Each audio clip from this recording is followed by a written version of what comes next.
Atin sa pagbablog yung puntod ng isang kriminal. Oo, sumikat itong kriminal na ito, talagang as in buong Pilipinas. Pasensya na, tanga ako ha. Pasensya na ha. Oo, tanga ko talaga. Usapin mo. Ba't hindi ako kaaway. Burahin mo yan. Hindi ka pinipilit, lumayas ka. Ganun lang yun. Ang bilis ka ng pangyayari, hindi rin namin nalaman. Barumbado. Pero sabi may napatay na Rotobago ron. Barumbado daw siya talaga. Montales, Nuesca.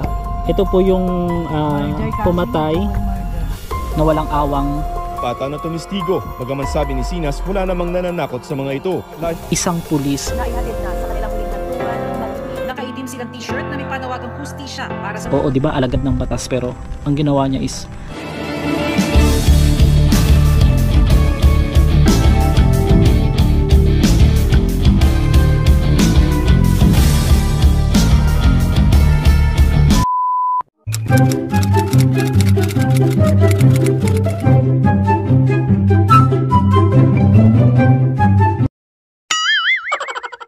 kamusta kayong lahat? Nandito na naman ako sa sementeryo dito sa Nueva Ecija. Master Gala. Galang-gala. Nandito tayo ngayon sa public cemetery po ng Kuyapo Nueva Ecija. Lalagay ko na lang dyan sa screen yung iba pang details kung ito ay municipality o hindi, kasi binilisan lang natin yung pagpunta natin dito. Ang una kong napansin dito, napakalaking puno na ito na kinain na yung ibang parte ng mga nitso. Oo. So, I think may mga laman pa yun sa ilalim, yung pinakamalaking puno na yan. Tapos, ang daming mga ano dito, puno, at malaki nga itong sementeryong ito. Nung 23 years old pa lang siya. Oo. 1917, oh. Ibig sabihin sobrang tanda na nito. Sobrang tagal na ng sementeryong ito. Siguro calculated ko. Calculated. Meron mang ganun. Loloka ako. Naalala ko na naman yung gigil na bayuta kanina. Ay, hindi na yung mas matanda sa... Ay, ibig sabihin nakakakita kayo dyan ng ano, sir? Dyan ng, yung dalawang lalaki na nakaputi. Oo. Anong oras yung nakikita? Sasabi ko lang sa'yo. Ay, sinanay. Nay! Taray yan. Ang taray ni ate. Hindi, okay na po.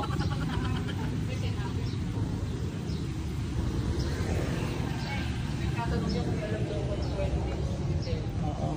Pasensya na, tanga ako ha. Pasensya na ha. Oo, tanga ko talaga. Paano tinuwento ko sa kanya, Nay?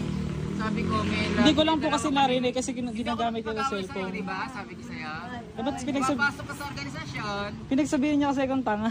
Paano napakigaming kwento ko? Sabi ko, oo, sabi ko, di ba? Ah, okay po. Baka pinoisis mo, sabi ko, 10 hours, sabi ko. Tapos tatanong mo kung anong oras. Ah, Yung 10 okay. hours, hindi mo alam. Tanga ka. Para sa tanga ka. Para sa... Ini-edit ko ngayon yung video, hindi ko maiwasang manggigil. Kung hindi ka lang talaga, kung wala ka lang talagang problema na sinasabi nila sa pag-iisip, talagang papatulang kita eh. Sa totoo lang, wala kang karapatan talaga na ako ay pagsabihan ng tanga. Dahil unang-una, hindi ako ikaw. Kung ikaw ako, masasabi kong tanga din ako. Pang dokumentaryo.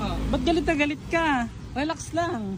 Ha? Relax ka lang. Bati tayo. Yan, kausapin mo. Hindi ako kaaway. Burahin mo yan.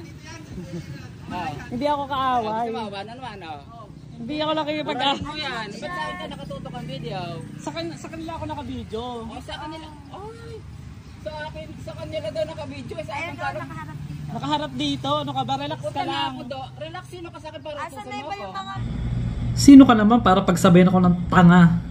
Na alam ko mas tanga ka talaga. Tama na. Sino ka para? Bigyan na lang kita pamerienda. Gusto Ay, hindi ko mo? kailangan. Tama na. O, stop na ha. O, Oo. stop na ha. Yan ha, sinabi niya stop na daw. Pero panoorin nyo to. Sige. Nanay, Sige, pasensya na. Huwag mo siyang tatanggalan ng... Narinig niyo yung humingi ako ng pasensya. Yan yung pagkakataon na hindi ko pa alam na meron siyang something na sinabi nga ng dalawa na yan sa pag-iisip. Pero ginawa ko pa rin yung dapat, mga master. Tingnan nyo ha. Pasensya na. O, diba? Hindi, mingi na siya. Humingi na ako ng pasensya sa'yo. Makasapin sila ng kasabi. Oo, sige, sige. O, ayun na, diba? Pagtalito Tapos ano po Kailangan yung... kausapin mo ha. May nakita ko kasi siya na ano, na nakaputi din sa may... Oo, diba?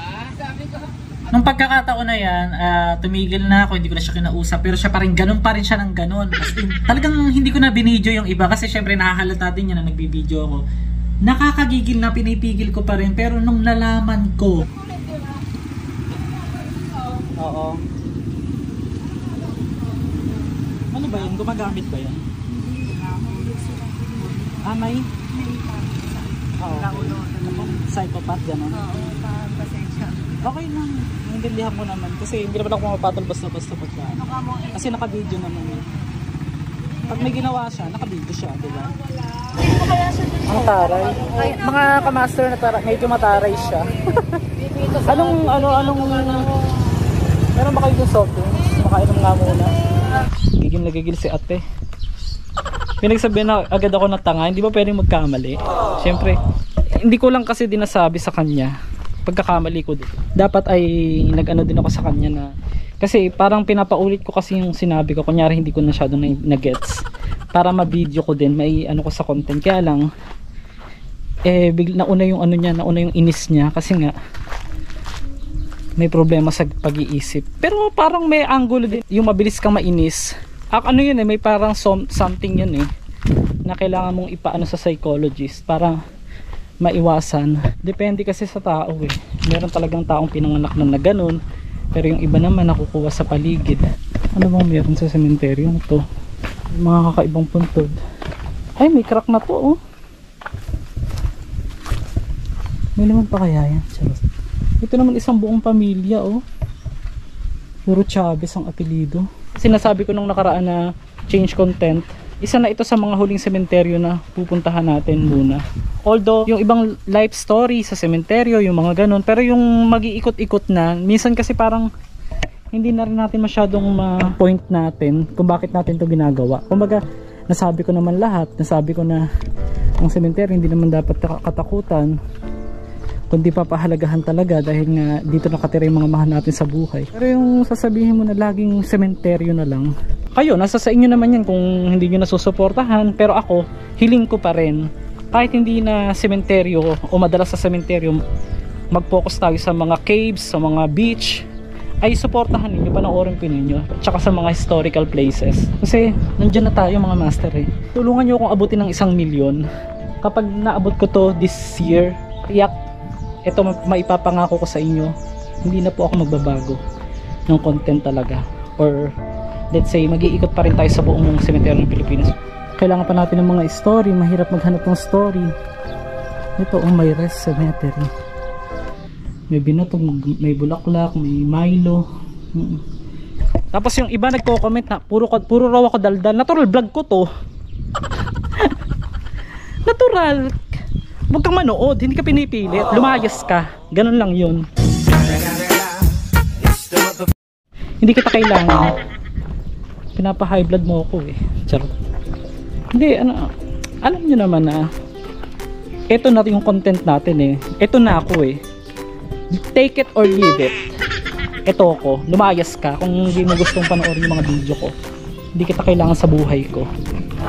Hindi lang ikaw ang dahil maraming nakasuporta sa atin na gustong gusto yung mga content natin. Sa lahat ng nasa screen, binabati ko kayo uli ng maraming salamat.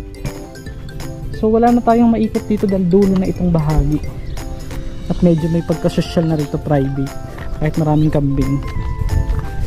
Mahal ko kayo. Mahal ko kayo.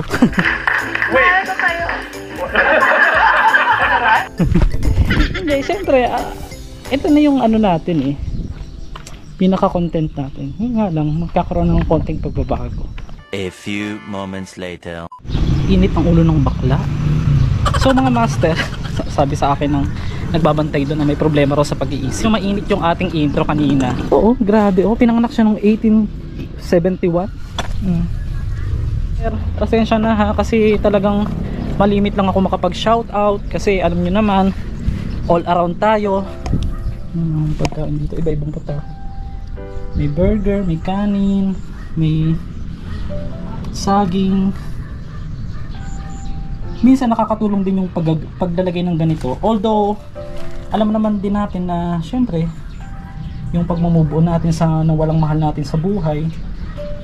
Pero isa rin to nakakatulong mga master eh. Pero kung biblical po ang pag-uusapan, you don't need to do this.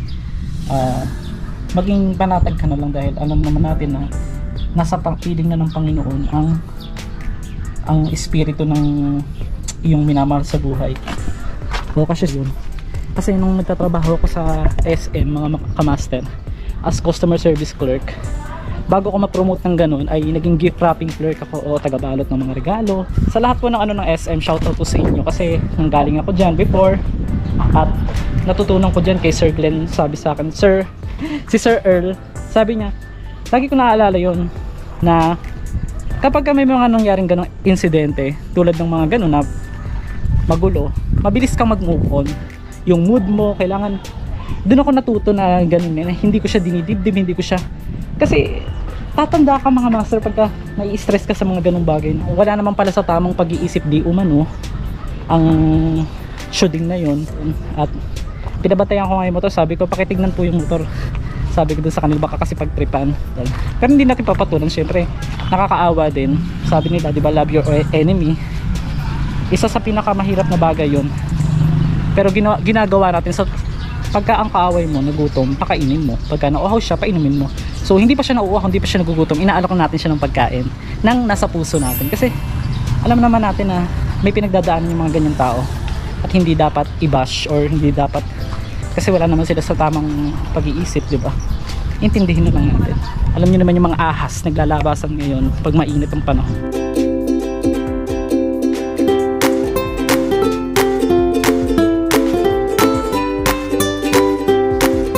So mga master, nandito po tayo sa isang sementeryo, dito po sa Urdaneta City. Oo, dito po sa Pangasinan. At may nakita akong ganito. Ano yan? Ang tawag dyan? Nakakain ba yan? Comment below nga. Nakakatawa lang, pulang-pula oh. Anong tawag dyan? Hindi ba ito yung bignit? Ano? Ang tawag dito? Bugnay? Hindi ba yan yun? Comment below. Mula ngayon tawag ko sa inyo ay master ko. Kasi pag mga kamaster, ginagamit tayo ng mga ibang ano, pero syempre nasanay tayo sa mga kamaster talaga. Pero master ko na lang kasi kayo talaga yung master ko, kayong lahat ng mga sumuporta sa akin, nagmahal sa akin. And dito tayo ngayon sa isang sementeryo, dito po sa Urdaneta City. Hindi ko na babanggitin yung pangalan ng sementeryo kasi bilang respeto din po sa nangangalaga nito dahil hindi naman tayo nakapagpaalam. Puntahan natin saglit. Kung bago ka lang dito, huwag mo sanang kalimutang mag-like, share at subscribe ka kung di ka pa nakasubscribe. Kung taga dito ka, shoutout sa'yo. Piliin mong i-like or mag-comment ang mga suggestions sa video natin. So let's go. Pansin ko dito sa sementeryong to, ano siya, organized. Yung daanan, oo. Tapos makikita ninyo yung pinanggalingan natin, hindi ganun karurumi. Natural na magkadamo dahil hindi naman talaga nalilinisan pagka ganitong panahon.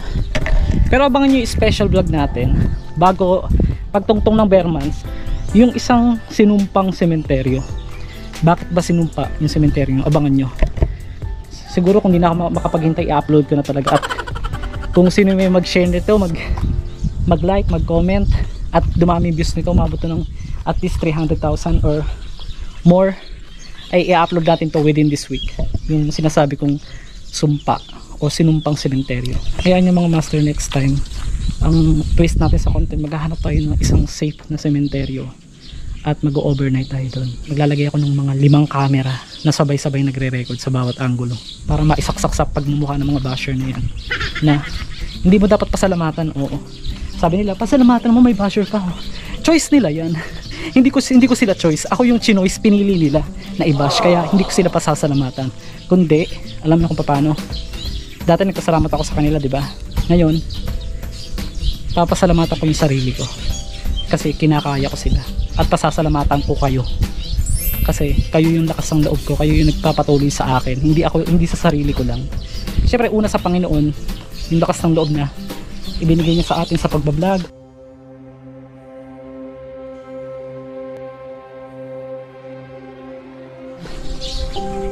Sa mga creepy na place na pupuntahan natin dahil po sa inyo. Kahit napakadaldal ko, wala kang pakialam.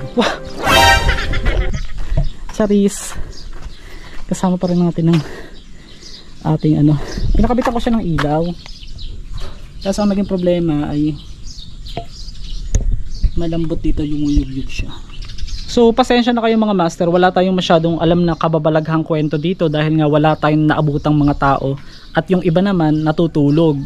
Mahirap naman mag-istorbo, di ba? Patatapos lang ng ating trangkaso at pinili natin na gumala na naman. Gara. Ito mga master, oh. 1975, 1959, okay. 1927, 7.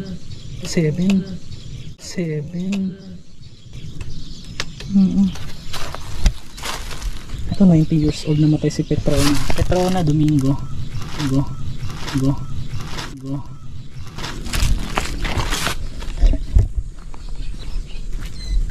Yung puntod ng isang kriminal. Oo, sumikat itong kriminal na ito, talagang as in buong Pilipinas. Talagang ano yan naging trending ito. Sa lahat ng naging pulis, siya yung nag-trending talaga at malaking teklat ito sa lahat po ng kapulisan natin. Pero ando naman tayo, hindi naman po kasalanan ng isa, kasalanan ng lahat, di ba? Si Noel Nuesca. Dito po siya inilibing sa part na ito, dito po sa Urdaneta City. Ako, hindi ko naman siya dinalaw para dahil namatay siya or what. Para lang po ito ay maging aral. Mga kamaster, hindi po biro yung ginawa niya na dalawang buhay yung kanyang tinapos. Ito disclaimer on this video, ginawa po ito dahil ito yung ating matagal nang ginagawa, ang pagbablog sa mga puntod ng mga sikat. Pasensya na po kung may masasagasaan po ako dito, pero ito pong content na ito ay para lamang po ipakita rin sa mga hindi pa naniniwala na sinasabi nila na hindi pa raw patay. Ito bang si Nuesca ay na-trigger ng mag-ina? Or ano, mag-comment kayo mga master. Or kung hindi ba sila lumaban sa batas, hindi magagawa ni Nuesca yun. Ikaw ay nag-aalangan ng mga bata na tumistigo. Bagaman sabi ni Sinas, wala namang nananakot sa mga ito. Kung aayaw ang dalawang bata, hindi magagamit ang video bilang ebidensya laban kay Nuesca. Pero nakumbinsi ni Sinas ang pamilya ng mga bata na makipagtulungan. Na pinagbabaril ng nakaalitang pulis noong linggo. Nakatutok si Bernadette Reyes. Daan-daan na nakipaglibing sa mag-inang Sonia at Frank Anthony Gregorio. Nakaitim silang t-shirt na may panawagang hustisya para sa... Oo, di ba, alagad ng batas, pero ang ginawa niya is siya pa yung naging... Ako kasi wala akong masabing conclusion kasi Diyos lang po ang nakakaalam ng puso ng bawat isa Pero para sa akin, may parehas ng may pagkakamali din po sa part ng mag-ina dahil nga po andun na tayo, mali talagang patayin nga. Kaya lang, ito talaga is, ito na, pakita ko na sa inyo yung puntod. Ito, ikaw po yung nag-ano niyan, sir? Nagbabantay. Malinis pala, no? Maganda yung ano niya, no? Pagka ba tinatapakan to, sir, hindi naman masisira. Okay. So, ito guys, yung puntod ni Nuesca. Akala ko, ay hindi, ito to, Judith. Ano po niya to mga to? Ano? Tatay niya, nanay niya? Siguro. Yeah, naniniwala na kayo guys napatay na siya kasi yung iba kasi kaya ko din po binlog, sir. Hindi naniniwala. Oo, kasi iba sa San Pablo. Sabi nila hindi pa raw patay. Ayan no. Kaya nga binlog ko din. Ako po yung vlogger sa mga sikat. Taga saan ka? Taga Bulacan. Ang layo mo naman. Oo nga. Punta ka pa rito? Talaga? Dinalikan ko lang po yung na-stroke na sepulturero doon. Sa sino? Doon po sa Malasiki. Ay, kala ko dito. Gulat lang ako. May mga nagbigay na tulong ng mga Siniska to yung pulis, taga dyan sa San Pablo. Akala, San Pablo po ba? San Pablo Binalonan. Okay. Akala ko po taga Villasis. Nakalupa sa... Kasi pinsan siya ng mga kaibigan ko dun. Ang laki ng lupa. Ano? Nabili ka dito. Totoo kaya siya? Charot. Totoo naman po siguro. Kasi kaya lang walang picture. Kaya lang walang picture Yun lang Wala po siyang picture. Alam mo, pwede ring sabihin nilang namatay para lang di ba? Or dyan lang pala buhay. Hati po kasi, di ba? Iba-iba yung... Malay mo may connection siya, tinago lang siya, sinabi dinala sa ibang bansa, yun ang sabi ng iba. Ang dali lang naman maglagay dyan ng lapida. Di umano, yun ang sabi ni ate. So ito si Junel Lo. Montales. Ganda ng apelido niya. Memorial, dinalaw ko nila Nuesca. kayo. Pawit ako tadagulore. Tapos ito nga, I-chat ka to madamdaman. pinanganak siya noong October 17, 1974. Sabi namatay daw ito sa Bilibid. Ang bilis ka ng pangyayari, hindi rin namin nalaman. Oh. Kung nalaman namin, di pumunta rin kami. Ay, ibig sabihin kayo po, yung pinsan nyo, Hindi, yung kamag-anak niya, kaibigan ko. hindi nyo din alam. Hindi din nila alam. Hindi din, akala nila nasa Tarlac yan. Ay, Kasi doon ang asawa niya. Taga rin OMG. yung asawa niya, Tarlac. Doon siya talaga nakadestino. Doon siya talaga, di ba doon siya pumatay? Oo. Ng maglola. Oh, sa Paniki. Sa Paniki Tarlac. Andun din yung mga partidos ko, pero hindi ako Pero sa ikaw, kukunin ko yung opinion mo bilang ano lang recorded to ba? Opinion mo lang, hindi kita papakita. Hindi ako naniwala. Hindi kita, Hindi ako naniniwala na. yun din yung opinion mo. Sis to believe sa akin eh. Hindi, bukod pa doon, ang tanong ko is, sa tingin mo, na-trigger ba siya? Or, Mari, kasi sakay yan. hindi, yung bilang, hindi ba inirespeto siya bilang pulis? Or na-trigger siya, kaya niya ginawa yung dalawa na yun? O may matindi na siyang galit? Ano ba yung balita nag-suicide? Hindi po, na COVID. Ay, yun, hindi ko alam. COVID po ang... Napapanood ko siya noon pero hindi ko ma-sure. Pero yung ginawa niya, I mean, sa tingin nyo, na-trigger ba siya? Or talagang may matagal na siyang galit dun sa... O baka talagang ganun siya talaga. Barumbado. Pero sabi, may napatay na raw to bago Oo, raw. barumbado daw siya talaga. Barumbado. Base dun sa mga Oo, yun sabi ang nila. sinasabi, diba? Yun yung mga kanila. Okay. Pero ang nakakapagtaka, diba, pinipicturean lang siya sa Bilibid ba yun? Then biglang, balita na lang, namatay na. Pero nakita ko yung picture ng bangkay niya eh. Mukhang okay. Mukhang mukhang totoo naman. Oo, hindi totoo. Kasi, Maputla eh. Parang ano. pare, siguro. Ito yung puntod ng isang kriminal. Ang pangalan ay si Junel Montales Nuesca. Oo. So, ito po yung Murder kasi, pumatay. double murder. Doon po sa mag-inang Gregorio, doon po sa Paniki Tarlac, mga master. Kaya ito pinuntahan natin base sa request nyo. Ako po wala po talaga akong balak puntahan to dahil wala pong Grabe sense. manong kwa. Hindi clear Kung yung pupuntahan pagkalagay ng ko. pangalan niya. Para siguro hindi masyadong makita. Char. Puro naman So yan, dito po siya Marites. inilibing somewhere in Ordaneta City. Hindi ko na po sasabihin yung pangalan ng Asan na cemetery. kayong anak niyan? Yung I don't care. Ano ba yun? May isa. Doon kayo. Shut! I-let go mo! Hindi kami! Nandito kami sa bahay namin! Okay! My father is a policeman! I don't care! Oo, yung babae, yung kasama niya. Binastos, ano ba yan? Isa pa yon. Kumbaga parang Ano rin kasi, pinalaki niya kasi yung anak. parang na-spoil daw. Oo. Di umano. Hindi naman tama yung ginawa ng bata na sasabihin. Ganun na. Yung ano ba, pinagmamagay. Imbis na sawayin niya yung bata rin, na anuhin yung matanda, Pero mali yung ginawa niya para sa akin, mali talaga. opo, kahit sabihin mo, Hindi siya ng buhay na hindi dapat. Kumbaga may pangarap pa yung batang ano niya eh. Yung bata yung apo ng... tsaka mukhang mabait naman yung dalawang mag-ina eh. Mabait Sa talaga totoo sila. lang. Nakita mo naman yung tsura ng buhay nila. Niyayakap ang pinakaano dun guys, yung niyayakap na ng anak, yung ng nanay yung anak niya hanggang sa bawian silang dalawa ng buhay. Pa siya kara. Ibig sabihin dito pa rin yung iba hindi naniniwalang patay na siya. Kahit sabi mo, Oo, depende. Mm. Kung ako kasi hindi ko naman nakita. oo, ito siya guys. Nagulat na lang ako. May nakalagay pa rito guys sa ilalim niya. Life and death, your remain our beloved. Kailan ba siya namatay? 2021 po. Magto 2 years pa lang sa November. Master, hindi ko naman talaga iba-vlog nga ito. Nga taon lang, binalikan lang natin yung mismong tinulungan natin na stroke na sa Pulturero. Kaya tayo nandito. Pero walang sense kung dadalawin natin yung puntod ng isang kriminal. Wala na rin. Patay na rin naman siya. Pero yun, nandun tayo sa tipong mahirap ng pagsisihan ng kasalanan, lalo na pag nasa hukay ka na. Hindi natin kailangan magtanim ng sama ng loob sa isang tao, lalong lalo na dun sa pulis na yun, dahil tapos na po namatay na siya. Kumbaga, Diyos na lang po ang bahala sa kanya. Hindi na natin siya pwedeng husgahan, at nahusgahan na rin po siya sa korte, at may mga ebidensya naman talaga na pinatay nga niya yung mag-inang Gregorio. Doon kayo.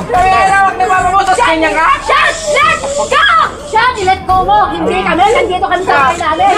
Okay! My father is a policeman! Man, I don't care! Ang sakit ng kasaysayan na hindi malilimutan ay mananatiling magpakailanman sa mag-inang Sonia at Frank Anthony Gregorio. Ang Diyos ay pag-ibig at ang Diyos ay hustisya.